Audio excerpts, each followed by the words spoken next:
James Leininger family had no peace. At night, James's horrifying screams filled the house. He saw a burning plane in his dreams, shot down by a Japanese gun. Daytime was just as bad, with Leininger recounting war tales, dogfights, and his partner. James was taken to see leading psychiatrists in the US, but it was fruitless. The cries at night and tales by day went on. So what's unusual about this, you might ask? Classic post-traumatic stress disorder. Among soldiers who have been to war, this happens all the time. But here's the thing. James had never fought in a war. He never flew above the canopy. During that time of the nightmares, he was only 2 years into the fire. Just a child's imagination, right? At first, the parents thought so too, but then they noticed something very strange. Their kid somehow knew how American planes were built from World War II. War. He also accurately identified the type of his dream plane, a Corsair. Take a moment to picture your toddler sharing fascinating facts like these with you. These intriguing statements will captivate your imagination. Facts he surely couldn't know. Things a 2-year-old can't remember. And the most surprising thing is that the boy even remembered the starting point of the flight, the USS Natoma Bay, where Corsairs were launched during the Pacific War. Corsairs were actually launched. The boy often drew burning planes in his free time and always signed them to Dad from James II. The parents didn't get it, but one day in his tales, a name appeared, Jack Larson. The child believed that was his partner's name. The family's investigation revealed something astonishing. Jack Larson not only really existed, but he had been a pilot in World War II. Larson was alive and told Leininger's doctor that he had indeed had a deceased partner named James Houston, the younger, or as his friends referred to him, James II. From then on, the parents and all involved had no doubts. Right now, we have a story of reincarnation. In Leininger's boy was the spirit of pilot James Houston, who kept some memories from a previous life. Researchers say this occurs when the deceased's dying experience was too traumatic. And also, there is one more piece of evidence for this story: the meeting of James Leininger with the sister of the deceased pilot James Houston. The child shared details about the pilot, and his sister believed him completely. And the tale of James Leininger is merely one of thousands of similar stories. Almost every week, news appears in the press about children who suddenly start speaking in languages unknown to them. They share precise details from long ago, departed people, and they remember events that happened long before their birth. How? Incidentally, if you have ever heard such stories, or if something like that has happened to you, I understand that this occurs frequently. Share in the comments. It would be super interesting to read this. Additionally, as you are aware, we appreciate comments and the honest opinions you share. Any sincere feedback is welcome. We have been doing this for a little while now. We give gifts. Whatever you think, good or bad, it doesn't matter. The most important thing is, your opinion matters because it will help us find a new topic, communicate with you, and consider some nuances. Now, I'll open our latest released video, and below, I'll pick 3 comments, completely random, both good and bad. No matter, an interesting comment, I will write. I often have lucid dreams and have visited the future many times. I was shown a powerful AI that creates many alternate realities where the soul lives experiences. And we only play these parts. This is shown in the book and the movie Mr. Nobody. So everything that occurs on Earth is just games we play. Wars are just a game, and many people realize we are in a simulation. I've seen dead people in dreams. They don't know they're dead and keep living in another reality. I'm thankful for the information I receive. I can tell you are reading my message. I randomly found a comment posted 2 days back. I will take a screenshot now, and please Aleximac, contact us. We will send you 10,000 rubles for your wonderful comment. Honestly, it's really interesting. I'd love to talk with you. Is there a negative comment? Let me choose it intentionally. Is there something? Oh, here we go. Great. Reading comments. The video isn't interesting to watch. Thanks everyone for the comments. Muse Star, you are precious to me. Thank you for your wonderful, honest comment. Message us to collect 10,000 rubles since you were honest and wrote it. That's awesome. That's neat. That's intriguing. We'll analyze it with the team afterward. Truly analyze it. Now, let's randomly pick a comment. Key information, interesting information. Thanks for sharing it so fearlessly. Frankly, I've known this for ages, but people around me think it's nonsense, and the voices and tones sound very seductive. Please also develop a course on this subject. Thank you. Anna Bogatova. A great woman with a great name. Please get in touch to receive 10,000 rubles. You're watching the Secret Materials channel. I am Jana Edelstein, and we continue to explore the topic of past lives. And I genuinely invite you to delve into it with us, not just to instruct you or merely share our knowledge, because I believe we look into this together, which is why we always ask you to share your views. Well, what do these accounts of people recalling their past lives imply? It means that there is no death. And after the passing of the human form, the human biosuit, our soul is still alive. This isn't superstition or esotericism. We usually aim to figure everything out scientifically, as much as our resources let us find the truth at this time. We want to show you what we've found. Today, we'll share what science says about soul rebirth, and we will provide irrefutable evidence. Yours, your immortality. Thus, the concept of soul reincarnation is not new. I believe that each of you has heard of the teaching of reincarnation in Hinduism, Buddhism, and other Eastern religions, but the idea of soul rebirth is also known to exist in ancient religions and philosophical teachings. Plato believed in rebirth. Plutarch, Socrates, the ancient Egyptians, the inhabitants of ancient Babylon. What of the Egyptians? Christianity. As long as it was not brought under the control of the state, global elites also believed in rebirth. He mentioned reincarnation, for example. Origen Adamantius, one of the leading figures in early Christianity, subsequently condemned by the official church as whom? Right dissenter. So why is it that the concept, which humanity has considered indisputable for many millennia, in the 1800s and 1900s suddenly was nearly forgotten? There are a few reasons. First, the idea of an immortal soul that comes back in a new body after death is not at all beneficial for the world's elites. The phrase, "you only live once," is the best motivator for insane consumption. Why spend valuable time enhancing your intellect when you'll just become compost after death? Additionally, the concept of reincarnation was long without a rational explanation.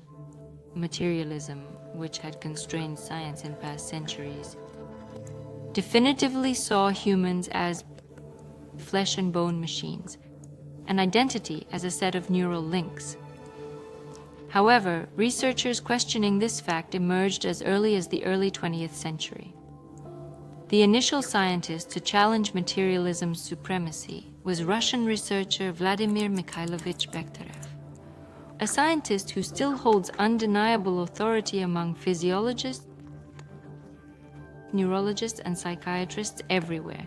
If you recognize him, comment with a plus. He established the Psychoneurological Institute, the first scientific center for the holistic study of humans. He formulated the idea of the brain as the organ that facilitates our thinking. Bekhterev notably revealed that thoughts are shared among neurons as a burst of electricity, which is energy. Bekhterev based his work on the scientific advancements of previous centuries, and he knew well that according to the Lomonosov-Lavoisier law, energy never arises from nothing and never vanishes into nothing. And if a thought, and thus personality, is energy, then this steadfast law of existence applies to it as well, to our personality. Thoughts, along with other spiritual phenomena, can and must be seen as components of universal energy, the scientist said. The primary conclusions from Bekhterev's lifelong work, which he dedicated entirely to think, are as follows. The key to immortality lies in the thoughts of humans. The human mind is an interface between the energetic and material worlds. The human body is a biosuit, which we need to live in the physical world, while thought is a form of energy. Spiritual life is energy, and therefore, under the principle of energy conservation, it cannot cease to exist. For instance, in his studies, Bekhterev was the first to use methods like hypnosis to study the brain, which, for example, are now being studied by medical experts in medical schools as they learn to be psychotherapists. Thus, the essence of the experiments was this. If a thought is energy, is immaterial, and exists only in our minds, then transmitting it to other people cannot happen, since you cannot convey what isn't there. However, if hypnosis is effective, we are not dealing with an ephemeral substance, but with a kind of matter that can influence the real world. And hypnosis, as experiments showed, worked. Bekhterev provided water to a person in a trance, stating it was spirits, and the subject got drunk. He offered spirits, claiming it was water, and the subject stayed sober. This showed that the scholar was accurate. Thought is energy, it is tangible, and the soul is immortal, all based on the principle of energy conservation. Regrettably, at the start of the 20th century, there was no scientific theory that could completely explain this phenomenon. And Bekhtérev's research stayed at the hypothesis level for a long time, as is typical, until our science caught up, to the point where it could not be denied. So evident, so noticeable. It was not seen as an undeniable truth. Therefore, the studies of Vladimir Mikhailovich were continued by his granddaughter Natalia.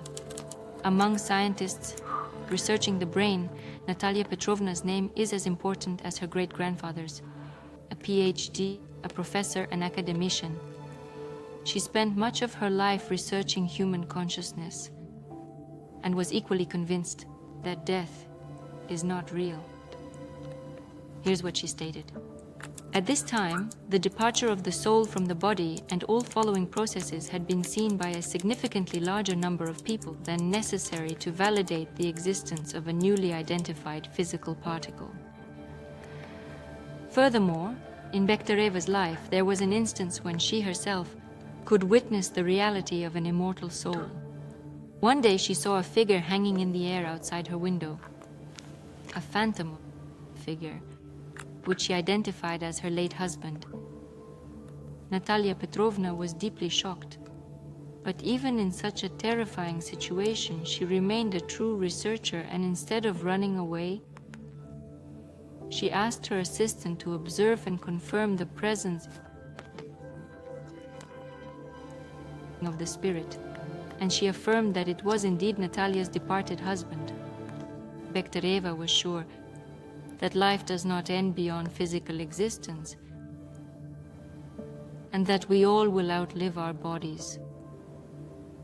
By the mid-20th century, when the work of Einstein, Bohr, Schrödinger, and other great physicists opened doors to an amazing world of elementary particles, quantum theory began to explicitly say that energy is not merely an immaterial phenomenon, and not even a special case.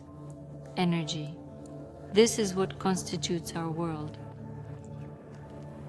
If we could reduce ourselves billions of times, we wouldn't end up in a vacuum filled with spheres, like the way atoms are shown in a physics classroom, but in a remarkable realm made of radiance and gravity fields. In this tiny world, there is no time or space. From this standpoint, energy that constitutes human thought is as tangible as the energy of the chair I sit on or the Eiffel Tower. And here, every particle is a wave, and a wave is a particle.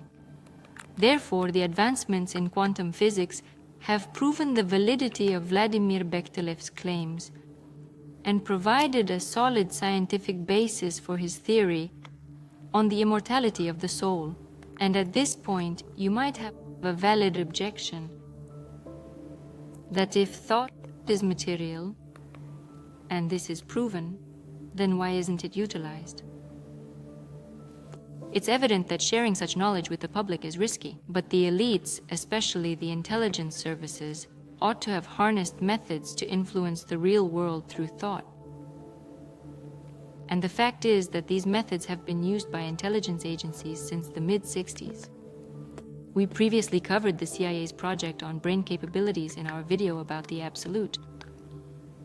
But they also utilized these methods in our country, of course. Here is Lieutenant General Alexei Yuryevich Savin. At the end of the 1980s, he contacted the USSR Ministry of Defense with a report in which he detailed the achievements of the USA regarding working with psychics and highlighted the USSR's delay in this domain. And think about it, his claims were acknowledged, and in that same year, the General Staff of the Armed Forces set up a special department, military unit, led by Alexei Yuryevich. This looks like our physical world. It only resembles the illusion we live in.